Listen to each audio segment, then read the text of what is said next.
Times network ద్వారా గుర్తించబడ్డ India's number 1 varicose veins hospital Avis ని సంప్రదించండి. Welcome to Suman TV. KTR అయినా తన సోదరుడు తిరుపతి రెడ్డి అయినా సమానమే అంటున్నారు ఇవాళ రేవంత్ రెడ్డి. ఆయన తీసుకున్న ఒక నిర్ణయం తెల్లవారుతున్నగానే ఇలా సంచలనంగా మారింది. ఇవాళ ఉదయమే రేవంత్ రెడ్డి సోదరుడు తిరుపతి రెడ్డి నివాసానికి హైడ్రా అధికారులు నోటీస్ వచ్చారు. నిన్ననే రేవంత్ రెడ్డి చెప్పాడు, ఎవ్వరినీ వదిలేది లేదు, చెరువులు నాలాలు సంబంధించి ఎఫ్టీఎల్ బఫర్ జోన్లలో ఎవరైనా నిర్మాణాలు చేపట్టినా అక్రమ నిర్మాణాలు ఉన్నా కూల్చి పారదొబ్బుతాం, కూల్చి పారేస్తాం, చాలా స్పష్టంగా చెప్పారు నిన్న రేవంత్ రెడ్డి. అన్నట్టుగానే రేవంత్ రెడ్డి తమ్ముడు సోదరుడి ఇంటికి ఇవాళ బుల్డోజర్ వెళ్ళింది, నోటీస్ అంటించొచ్చారు. 30 రోజుల్లోపు ఈ నివాసాన్ని సంగతి ఏందో తేల్చకపోతే విడా కూల్చిపడేస్తామని ఆర్డర్ కూడా ఇచ్చొచ్చారు. నిన్న జన్వాడకు పోయారు. నిన్న ఏదైతే కేటీఆర్ లీజుకు తీసుకున్నాను తన మిత్రుడు ప్రదీప్ రెడ్డి దగ్గర అని చెప్తున్నారో ఫామ్ హౌస్, జన్వాడ ఫామ్ హౌస్కి వెళ్ళి వచ్చారు. నిన్న జన్వాడ ఫామ్ హౌస్కి వెళ్ళి రావడంతోనే బీఆర్ఎస్ శ్రేణులంతా ఒక్కసారిగా రేవంత్ రెడ్డిపై విరుచుకుపడ్డాయి. రేవంత్ రెడ్డి కుట్రపూరితంగా కక్షపూరితంగా రాజకీయ దురుద్దేశంతో ఈ హైడ్రాని నిద్రలేపి హైడ్రా ద్వారా అక్రమ కట్టడాల పేరుతో అందరినీ ఇబ్బంది పెట్టే పని చేస్తున్నారంటూ నిన్న బీఆర్ఎస్ శ్రేణులు కూడా ఆరోపణలు చేశాయి. బీఆర్ఎస్ సంబంధించిన అనేక నాయకులకు నిన్న నోటీసులు ఇచ్చారు. నిన్న మాజీ మంత్రి మల్లారెడ్డి ఉన్నాడు, మల్లారెడ్డికి ఇచ్చారు, మల్లారెడ్డి అల్లుడికి ఇచ్చారు, రాజశేఖర రెడ్డికి నోటీసులు ఇస్తూ వస్తున్నారు. ఇటు ఓల్డ్ సిటీకి వచ్చేసరికి అసదుద్దీన్ ఓవైసీ ఫాతిమా కాలేజీకి ఇచ్చారు. ఇవాళ రేవంత్ రెడ్డి తమ్ముడికి కూడా ఇచ్చారు. మంత్రి పొంగులేటి శ్రీనివాసరెడ్డికి సంబంధించిన ఫామ్ హౌస్ ఉందని చెప్తున్నారు, దాన్ని కూడా నోటీస్ ఇస్తామని చెప్తున్నారు. మొత్తంగా హైదరాబాదులో ఉన్న గతంలో ఆక్యుపై అయిన చెరువులన్నింటిపైన దృష్టి సారించారు. చాలా స్పష్టంగా చెప్తున్నారు రేవంత్ రెడ్డి, హైదరాబాదులో చెరువుల్ని కాపాడలేకపోతే మహానగరానికి మహా కష్టం, మహా దుఃఖం వస్తుందని చెప్తున్నారు. ఇవాళ తిరుపతి రెడ్డి ఒకవేళ రేవంత్ రెడ్డి నిజంగానే స్వార్థంతో నిర్ణయం తీసుకుంటే తిరుపతి రెడ్డి నివాసం ఉంటున్న ఇంటికి ఎందుకు నోటీసులు ఇస్తారు? ఇంతకీ తిరుపతి రెడ్డి నివాసం ఎక్కడుందో తెలుసా? మాదాపూర్లోని అమర్ కోఆపరేటివ్ సొసైటీలో ఉంది. అమర్ కోఆపరేటివ్ సొసైటీతో పాటు మాదాపూర్లో చాలా అనేక సొసైటీలకు నోటీసులు ఇచ్చారు. ఇవాళ అక్కడ కావూరు హిల్స్ ఉంది, నెక్టర్స్ కాలనీ ఉంది, డాక్టర్స్ కాలనీ ఉంది. అనేక మంది సినిమా యాక్టర్లు, పొలిటీషియన్లు, ఐఏఎస్ ఆఫీసర్లు, ఎవరు సుతపూసారు కాదు, అందరూ ఊపిఎల్లు బఫర్ జోన్లలో ఇల్లు కట్టిరు. ఒకసారి చూద్దాం దుర్గం చెరువు ఇదివరకు ఎట్లుండే. ఇది ప్రస్తుతం దుర్గం చెరువు పరిస్థితి. ఒకసారి చూడండి, ఇది ప్రస్తుతం దుర్గం చెరువు పరిస్థితి. ఇగో గోడ కట్టి పడేసారు. ఇక్కడ నుంచి ఇక్కడికో గోడ, ఇక్కడ నుంచి ఇక్కడికో గోడ, ఇంకో గోడ, ఇగో ఈడికెళ్ళి ఇగో వేసి పడేసారు. ఈడికెళ్ళ ఈడ దాకా లాక్కొచ్చింది. దీన్ని ఇక్కడ కనపడుతుంది చూడు, బిర్చి పందెలు వచ్చి. ఒకసారి నేను చేస్తున్న స్కెచ్ చూడండి, ఎక్కడ దాకా పోయిందో దుర్గం చెరువు.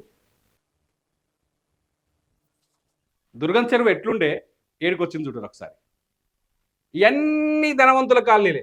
ఇవన్నిటికి పర్మిషన్లు ఎత్తొచ్చినాయి. ఇవన్నింటికి ఇగో ఇటువైపు పోతే సాఫ్ట్వేర్ ఇండస్ట్రీ కనపడుతుంది కంప్లీట్గా.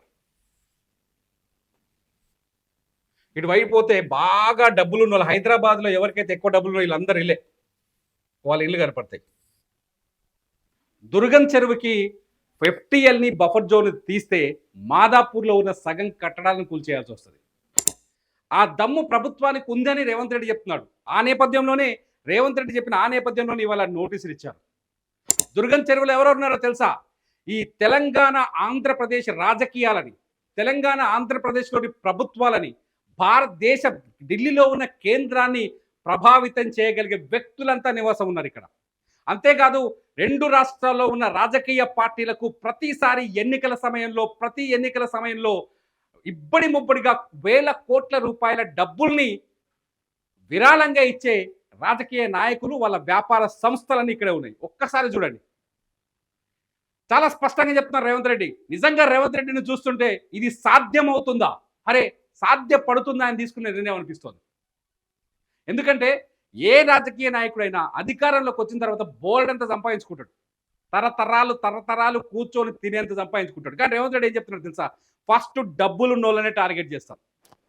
ఎవరైతే ధనవంతులు ఉన్నారో వాళ్ళే ప్రభావితం చేయగలుగుతారు అధికారుల్ని, వాళ్ళే ప్రభావితం చేసి ఈ అక్రమ నిర్మాణాలు చేపడతారు.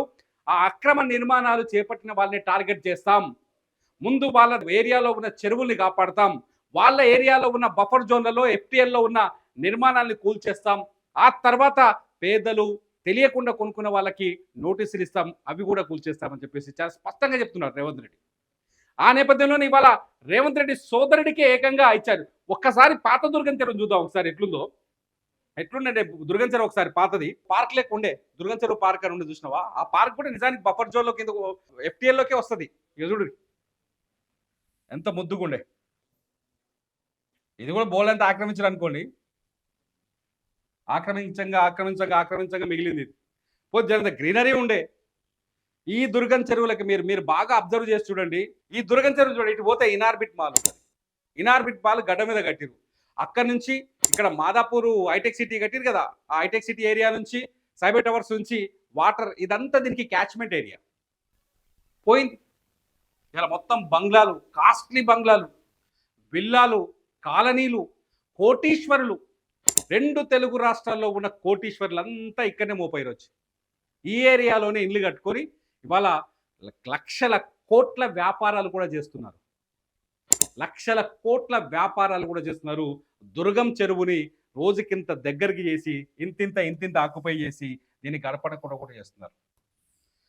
నాకు తెలిసి మన పిల్లలు చూస్తారేమో కానీ మన తర్వాత వాళ్ళ పిల్లలైతే దుర్గం చెరువును చూడని మర్చిపోతారు. దుర్గం చెరువు అని ఒక బోర్డు పెట్టి దాన్ని ఒక కాలనీ పేరు మార్చేస్తారు. ఇది గ్యారంటీ, తిరిగే లేదు. ఒక 2 తరాల తర్వాత దుర్గం చెరువు అనేది ఒక కాలనీ కింద మారిపోతుందని అర్థమవుతుంది. ఎందుకంటే హైదరాబాద్లో చాలా ఉన్నాయి. బతుకమ్మ కుంట, నల్ల కుంట, తూము కుంట, ఈ కుంట, ఆ కుంటలన్నీ. ఈ కుంటలన్నీ ఒకప్పుడు చెరువులే. ఆ చెరువులన్నీ కాలనీలుగా మారిపోయాయి. దుర్గం చెరువు కూడా త్వరలోనే కాలనీగానో లేకపోతే ఒక బిజినెస్ జోన్ గానో మారిపోయే అవకాశం కనిపిస్తుంది. చూద్దాం, సేమ్ చూస్తారా? మీరేమంటారు? రేవంత్ రెడ్డి తన సోదరుడికి నోటీసులు ఇవ్వడాన్ని మీరేమంటున్నారు? తన సోదరుడు నివాసం ఉంటున్న ఇంటికి నోటీసులు ఇవ్వడాన్ని మీరేమంటున్నారు? నాకు తిరుపతి రెడ్డి అయినా గంతే, కేటీఆర్ అయినా గంతే అంటున్నారు రేవంత్ రెడ్డి. దీన్ని మీరే విధంగా చూస్తున్నారు? కామెంట్ చేయండి. మీ కామెంట్స్ పైన నేను మరో వీడియో చేస్తాను. చూస్తూనే ఉండండి సుమన్ టీవీ. మీ బిజినెస్ ఏదైనా మీ ఊర్లో ప్రమోషన్ చేయాలంటే అది సుమన్ టీవీతోనే సాధ్యం. ఇప్పుడే సంప్రదించండి.